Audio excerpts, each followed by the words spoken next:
So, tonight we're going to talk through a story from the Old Testament that's it's a set of parallel stories. So when you get to the story of Israel, you get the story of Joseph and his coat of many colors. Moses, as he's writing Genesis and he gets to that point, has Joseph taken off into slavery.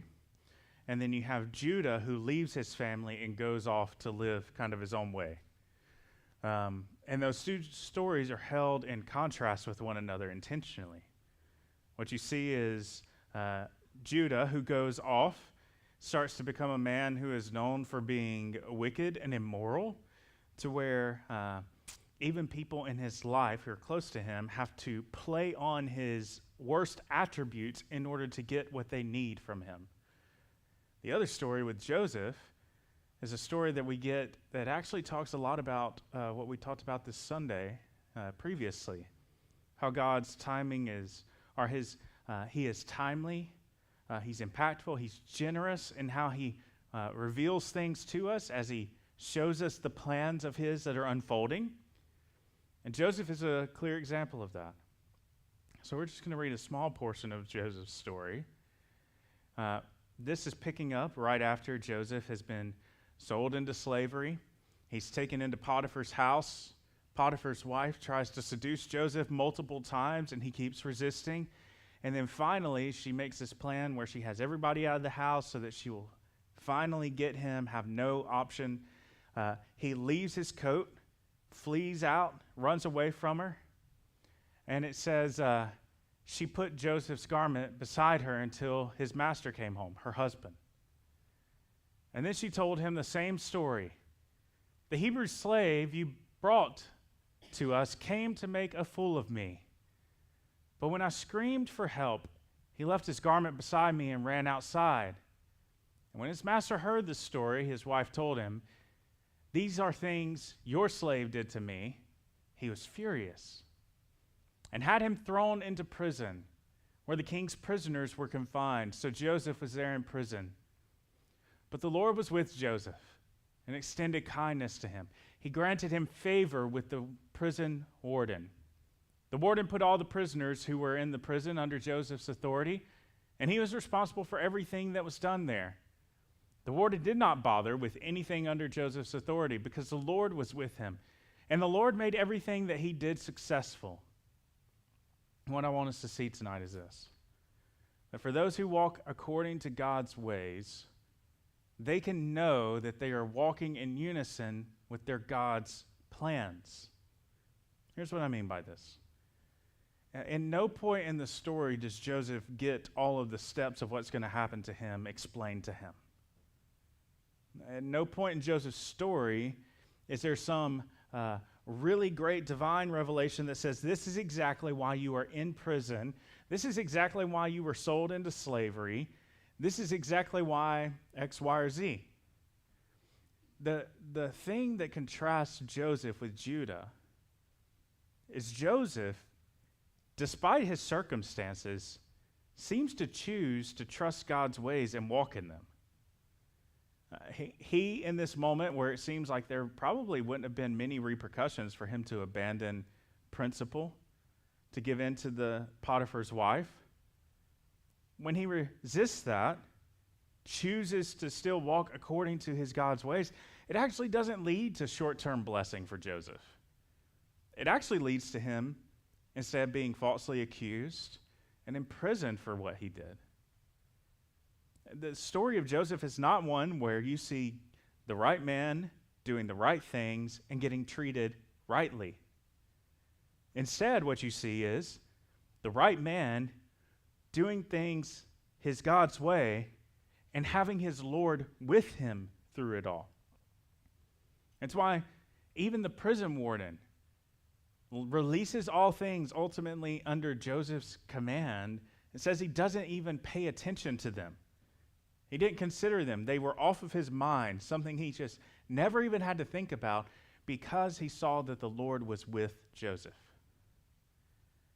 And I just say that because there are many times that we can believe the lie that if we do what is right, then what is owed to us is increased blessing, increased reward, increased honor, increased promotion, increased following, increased income, increased comfort. And this story flies in the face of that. Instead, what it teaches is that sometimes following Jesus means that you will also suffer like Jesus. Following God may sometimes mean that you are rejected by a world that has rejected its God. But in doing so, what you can know for certain is that if you are walking according to God's ways, even when you don't know all of the circumstances and how they are playing out, when you are seeking to live according to the characteristics our God has shown us about himself, when you're seeking to be faithful, hardworking, honest, a person of integrity, when you're walking upright and holy and righteous, you're seeking to cast away sin and to walk in the ways that our God has described to us.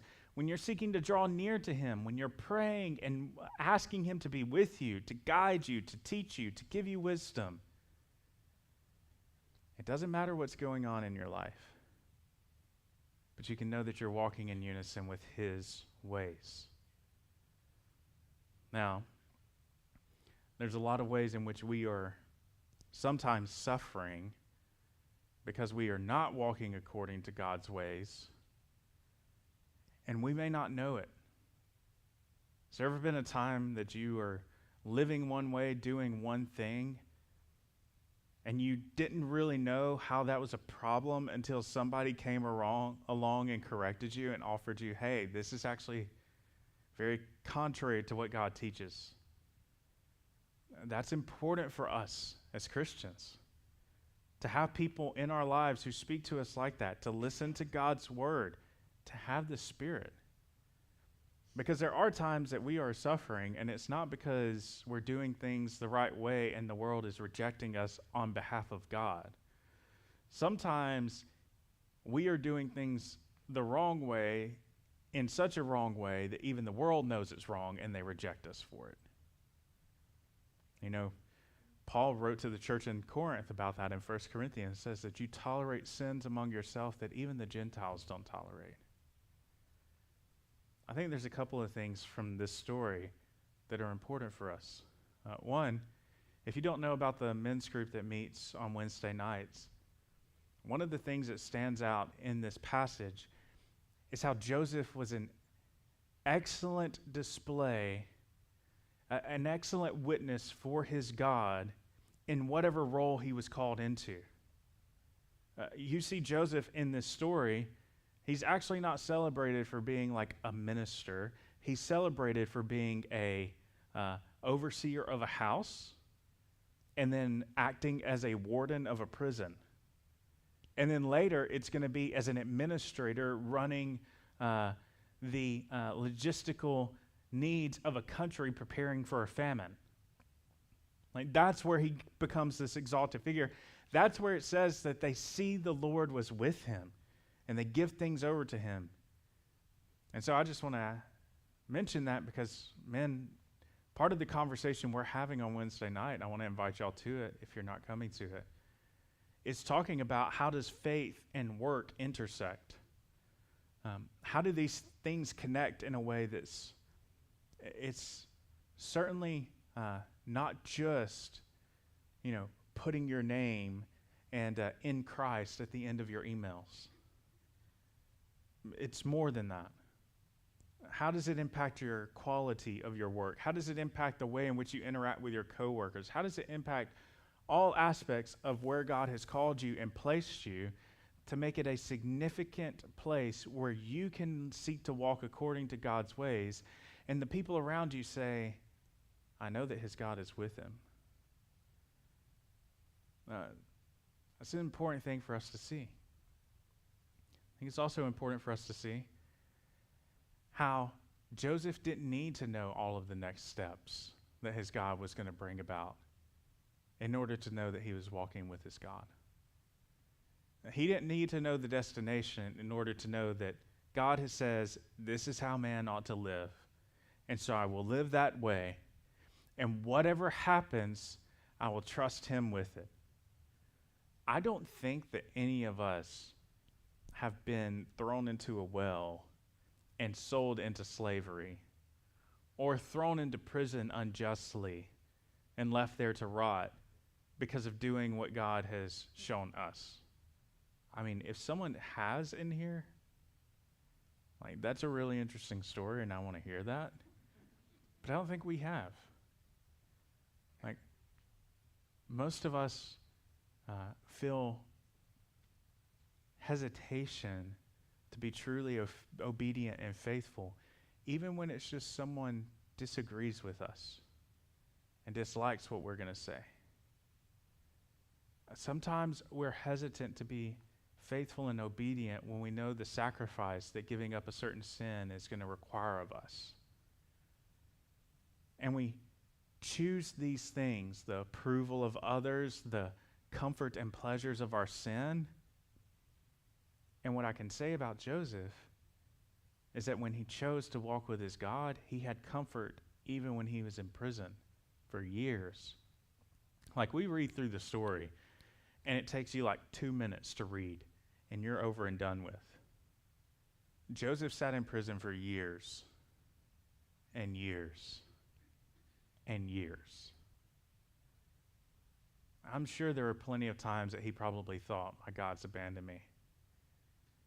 Yet, God had placed him in prison, and so he got up and he tended to the prison. And he did so with such excellence and with such character and such conviction that the prison warden didn't even feel that he needed to pay attention to the prison at all. And he did that for years. Like, wherever you are, whatever you're doing, it's not insignificant to God and God's plan. Like, if you were trying to pick a path in order to get to some grand work, like the end of the book of Genesis, where Joseph is second in command only under Pharaoh, you probably wouldn't choose the path that God has here, but it's because you're not God. You don't know how all of the pieces fit together. You don't know what tomorrow's going to hold even. So he doesn't call you to know all of that. He doesn't call you to plot a course that you think is going to be the most purpose-filled. He's called you to serve where you are, to be obedient, to look at what he has for you that day, to commit yourself to walking faithfully then, and trust him with the outcome. Yes, there are going to be times that he's going to move you to one location and then move you to another. We've had plenty of movement in our life. What I can honestly say is that oftentimes the time that God actually moved me were the times that I was actually willing to be content and stay where he had me put. And then he would send things along, and he would do things to cause me to move out of those situations. So, in whatever situation you're in, it really does come down to this. If you are seeking to be faithful with the small things, day in and day out, it is not purposeless. It is not wasted. Your God has not forgotten you. You're not someone that's serving over here in the outskirts where he sends to just do the most basic, mind-numbing, boring task that no one should ever want to choose. Like, you're not the janitorial service for God. You're someone that he has there for a reason. He has intentionally, purposefully chosen to place you where you are. So, don't worry about, is this going to be the place that I spend the rest of my life? Is this all I'm ever going to amount to? Like, if you're serving God faithfully, it doesn't matter whether you're in the lowest position you could imagine or some great and grand position. You're where he has you, and you are there for a purpose. It's up to you to be content and faithfully serve in that moment. And so I just wanted to take time and pray. Some of you may have been struggling with discontentment in what you're doing, feeling like it is purposeless. There may be a reason that you are there that is sinful. That's one way I can think of times that we're somewhere we're not supposed to be, as God has clearly said we should be doing something else, and we've resisted him. He's called us to something that's going to cause a pay cut. It's going to be uncomfortable. It's, challenging in some way, and we don't want to give up those things, and we resist him. Maybe that's it. Maybe it's not. Maybe it's just we're restless, and we're thinking if we get to this other thing or we had something else, maybe we would be satisfied. And I just want to challenge you. Pray and really ask God, am I where you want me to be? If so, help me be content. Let me walk faithfully day in, day out, recognizing that you have a purpose for me being here. Help me to be patient until you show me what that is.